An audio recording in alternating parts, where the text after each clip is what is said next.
샬롬 샬롬 샬롬 샬롬 샬롬. 하나님 사랑합니다. 여러분 주 안에서 사랑합니다. 역대상 9장 말씀이죠. 성전을 섬기는 사람들에 대한 이야기들입니다.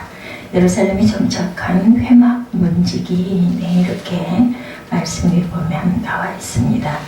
9장 17절의 문지기는 살룸과 악굽과 달몬과 아히만과 그의 형제들이니 살룸은 그 우두머리라. 이렇게 17절에 시작이 되죠. 27절에 보면 그들은 하나님의 성전을 맡은 직분이 있으므로 성전 주위에서 밤을 지내며 아침마다 문을 여는 책임이 그들에게 있었더라. 이렇게 끝납니다. 오늘 본문에 하나님께서 그런 기준을 가지고 하나님의 사람을 평가하시는 것을 볼 수가 있습니다. 하나님의 평가 기준을 가지고 오늘 본문을 두 가지 측면으로 함께 나눠보죠. 역대상 9장은 바벨론 포로 생활에서 돌아온 사람들의 명단이 부분적으로 기록되어 있습니다. 바벨론 제국이 이스라엘을 공격해서 멸망을 시키죠. 이스라엘 백성들을 바벨론 포로로 잡아갑니다. 70년간 포로 생활이 이어집니다. 우리들은 이스라엘 백성들이 바벨론에서 처참한 포로 생활을 한 것으로만 생각을 하지만 이스라엘 백성들이 바벨론에서 70년간 포로 생활을 하면서 초기에는 비참한 노예 생활을 한 것이 사실이나 시간이 지나면서 그들은 바벨론 사회에 서서히 자리를 잡고 정착을 시작합니다. 경제적으로도 어느 정도 안정이 돼갑니다.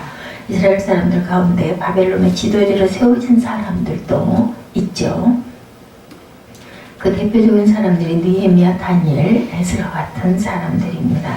총리도 되고 권력의 중심으로 자리에 앉기도 하죠. 에스더는 바벨론 왕의 왕후가 아하수에로 왕의 왕후가 되기도 합니다.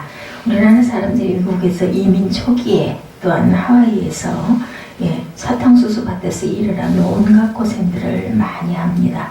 그래서 이민 생활이 길어지면서 자리를 잡기 시작하죠. 지금은 1.5세대, 2세 또한 3세들이 미국 사회에 자리를 잡아 각 분야에서 어느 정도 영향력을 끼치면서 살고 있기도 하죠. 이스라엘의 바벨론 포로 생활도 마찬가지로 시간이 조금씩 지나면서 경제적으로 사회적으로 어느 정도 자리를 잡습니다. 그런 가운데 바벨론 왕은 이스라엘 백성들이 그렇게 소망하던 예루살렘 성전과 예루살렘 성벽을 재건해도 좋다고 허락을 하죠. 이스라엘 백성들은 스룹바벨과 느헤미야, 에스라와 같은 지도자를 중심으로 예루살렘 성전과 성벽을 재건하기 위해서 일어서서 자신의 고향으로 돌아갑니다.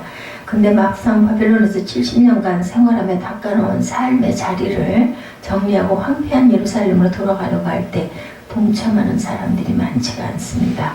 왜냐하면 수백 킬로미터를 이동하는 것도 어렵지만 자신이 바벨론에서 지금까지 쌓아놓은 부와 명예 그리고 안정된 가정과 일터를 내려놓고 떠난다는 것이 쉽지는 않았습니다. 더욱이 예루살렘이 살기가 좋은 것이고 경제적으로 사회적으로 보장된 것이라면 늘 다들 돌아가겠는데 예루살렘으로 돌아가는 것은 고생과 희생이 동반되는 것이죠. 예루살렘은 정치적으로 불안정했고 경제적으로는 더구나 폐허가 된 상태였죠. 예루살렘으로의 귀환은 포로 생활에서 해방되는 환호와 함께 일어설 수 있는 상황이 아니고 자신의 희생을 결단하고 일어서야 하는 그런 상황이었습니다. 바벨론에서 포로 생활을 하던 이스라엘 백성들은 모두가 예루살렘 성전과 성벽의 재건을 소망했지만 그것을 소망하며 예루살렘 성전에 있는 방향을 향해 하루에 3번씩 기도도 했습니다. 그러나 막상 해방이 선포되었을 때 자신들이 바벨론에서 70년 동안 닦아놓은 터전을 놓고 황폐한 고향으로 돌아가는 결단은 정말 어려운 결단이었겠죠. 엄청난 희생이 따랐습니다. 해방을 사모하며 율법을 철저히 연구하고 지켰지만 이것을 다 놓고 돌아가는 결단 정말 어려웠습니다. 본인들의 고생뿐만 아니라 자녀들의 희생과 고생이 더 많이 발목을 잡았을 것 같습니다. 이스라엘의 그 수가 200만 정도였다고 학자들은 말하는데 그 가운데 4만 5천 명 정도만이 1차, 2차, 3차의 귀환으로 예루살렘에 돌아옵니다. 전체 인구수로 보면 매우 미약한 그런 숫자죠. 예루살렘으로 돌아가기로 결단한 사람들은 이스라엘 백성들 가운데 정말 소수의 사람들이었죠. 하나님은 하나님의 나라를 재건하기 위해 자신의 삶의 자리를 희생하며 일었은 그들을 잊지 않으시고 하나님은 그들의 이름을 에스라 2, 3장에 그리고 7장에 기록합니다. 느헤미야 7장에도 기록이 되어 있는 것을 우리가 볼 수가 있죠. 그리고 오늘 본문이 담겨있는 역대상 9장에 그 일부의 사람들이 기록되어 있습니다. 하나님의 기준으로 하나님의 신실한 백성으로 이렇게 구별된 소수의 사람들을 하나님은 성경에 기록하시며 기억하시고 계셨다. 하나님의 나라는 그 나라를 동경하고 사모하는 것도 중요합니다. 그렇지만 하나님의 나라가 우선 우리 가운데 이루어지는 것은 생각하고 말하는 것에 있지 않고 헌신하고 결단하고 그리고 또한 행함으로 실천하는 사람들에 의해 이루어집니다. 모두가 하나님 나라에 대해서 말할 수는 있지만 하나님 나라는 이런 곳이고 이러이러해야 한다고 얼마든지 말할 수는 있지만 정작 그 나라가 이루어지는 것은 말에 있지 않고 그 나라를 위해 헌신하는 사람들에 의해서 이루어진다라는 거죠.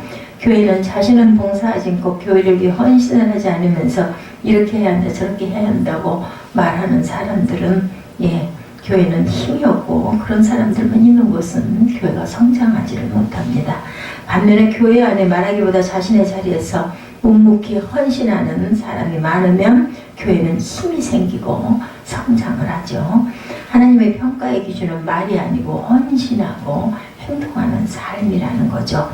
오늘 본문에 기록된 사람들은 외모가 아닌 중심을 보시는 하나님의 평가 기준에 합한 사람들이었죠. 말이 아닌 헌신과 섬김의 평가 기준에 합한 사람들, 우리 교회 모든 성도들의 신앙의 삶이 하나님의 평가 기준에 합한 성도들이 되시기를 주님의 이름으로 소망합니다. 오늘 본문에 하나님의 또 다른 평가 내용을 하나 더 보면 9장을 읽어보면 특별한 내용이 별로 없어 보이지만 바벨론 포로에서 돌아왔던 백성들의 명단을 각 지파와 가문의 대표자들을 중심으로 기록하고 있습니다. 그런데 9장에 읽어 내려가다 보면 31절에 특이한 부분이 나옵니다. 고라자손 살룸의 장자 마띠다라 하는 레위 사람은 남비에 지지는 것을 맡았으며 라고 기록되어 있죠. 새롭게 번역된 개정판 개혁 개정에 고라자손 살룸의 장자 마띠다라는 레위 사람은 전병을 굽는 일을 맡았다. 이렇게 또한 번역이 됩니다. 한 사람의 이름과 직무를 한 구절에 직접 연결해 아무개가 이런 일을 맡았다라고 말한 것은 마띠다 하나만 유일하죠. 마띠다는 성전에서 사용하는 전병을 굽는 일을 하는 사람이었는데 전병을 굽는다는 것은 그 일이 다른 일을 하는 것보다 특별히 중요한 일은 아닙니다. 그런데 본문에서 성전에서 봉사한 레위인에 대해 기록하면서 특별히 마띠다가 전병을 굽는 사람이었다고 강조하고 기록한 것은 특별한 이유가 있을 것입니다. 하나님께서 마띠다가 일을 하는 모습을 보시고 그의 중심을 기뻐하셨다라는 그런 마음이 듭니다. 하나님의 평가 기준에 참으로 합한 사람 마띠다는 전병을 굽는 일을 아주 성실하게 했다는 거죠. 하나님의 평가 기준에 합한 사람, 누가 알아주는 사람이 없어도 알아주든지 말든지 자신에게 맡겨진 일에 최선을 다했다라는 거죠. 다 같이 성전에서 섬기는 레위인데 누가 문지기를 하고 기구를 나르고 제사 도구를 관리하는 일을 하고 성전 두 편에서 일을 하고 싶은 사람은 없습니다. 누가 제단의 불을 관리하고 제단에 사용하는 떡을 굽는 일을 평생 하고 싶지는 않았을 것입니다. 레위인으로서 성전에서 일을 한다면 사람들 앞에서 보란듯이 또한 그 특별한 의복을 입고 침례를 하고 성전에서 하는 일 가운데 핵심적인 일을 하고 싶지 또 허드렛 일로 여겨지는 일을 하고 싶겠느냐는 거죠. 그러나 마띠다는 자신에게 주어진 전병 굽는 일을 성실한 마음으로 최선을 다한 사람인 것 같습니다. 아무도 주목하지 않는 작은 일에 믿음을 가지고 최선을 다한 마띠다를 하나님은 기억을 하셨다는 겁니다. 역대상 9장의 말씀을 주의 깊게 읽어보면 마띠다만이 아니라 상식에 어긋나는 기록이 보입니다. 제사장에 대한 기록은 10절에서 13절 4절 분량입니다. 레위인들 중에 대표적인 사람들에 대한 14절에서 16절이 나오죠. 세 절의 분량입니다. 그런데 성전 문지기에 대한 기록은 17절에서 27절까지 거쳐서 기록이 되죠. 문지기에 대한 기록이 11절의 분량이 거쳐서 나왔다. 문지기에 대한 기록을 이렇게 더 많이 분량을 할애한 것은 문지기의 역할이 제사를 증류하는 제사장의 일보다 중요하기 때문은 아니죠. 그렇다면 제사장이 하는 일보다 성전 문지기의 역할에 더 많은 측면을 할애해서 그 역할을 강조함으로 하나님께서 우리에게 주시는 교훈이 무엇인지 생각해 봅니다. 그것은 하나님의 관심은 직분의 크고 작음, 맡은 역할에 중요하고 덜 중요한 것에 있는 것이 아니라 그 일을 얼마나 성실하고 충성스럽게 감당했느냐 하는 것을 보셨다는 말씀입니다. 하나님의 평가 기준은 세상이 가지고 있는 평가 기준과는 차이가 있다. 마티다를 기억하신 하나님께서 수고하신 저와 여러분을 기억하고 계시리라고 믿습니다. 마티다가 남들이 맡아주는 전병을 굽는 일이지만 그 일에 성실하고 충성스럽게 임하는 모습을 흠모하며 봉사의 신청에 임해준다라는 거죠. 교회의 성숙한 성전은 그 교회를 구성하고 있는 지체들의 믿음의 헌신과 섬김에 의해서 이루어진다. 아주 중요합니다. 마티다와 같은 믿음의 자세를 가지고 봉사와 헌신을 다짐하는 성도들이 있는 교회가 은혜가 넘치고 그리고 또한 성장한다. 그리고 하나님은 그 모습을 기뻐하시고 기억하신다라는 것을 잊지 않는 저와 여러분 되시기를 주님의 이름으로 축복합니다. 기도하시겠습니다.